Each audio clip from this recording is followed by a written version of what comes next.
118 ગામમાં ચોમાસું ગયા પછી એમજીવીસીએલના અધિકારીઓ દ્વારા સાફ સફાઈ કરવાની હોય છતાંય સાફ સફાઈ થતાના ટ્રાન્સફરની આગળ પાછળ જંગલી વેલોનું મોટું સામ્રાજ્ય જોવા મળી રહ્યું છે।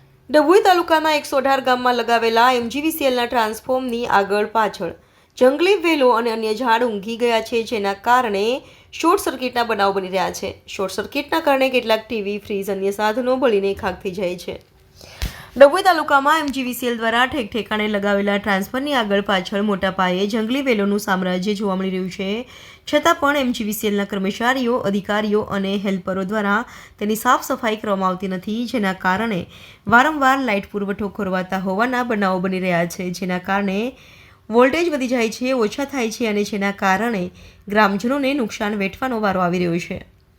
ગામની ભાગોળે લગાવેલા ટ્રાન્સપોર્ટ એમજીવીસીએલની બેદરકારીના કારણે ઘણીવાર મોટું નુકસાન ગ્રામજનોને વેઠવાનો વારો આવે છે। ટ્રાન્સફરની આગળ પાછળ વહેલી તકે એમજીવીસીએલના અધિકારીઓ જાગે અને સાફ સફાઈ થાય તેવી ગ્રામજનોની માંગ ઉઠવા પામી છે।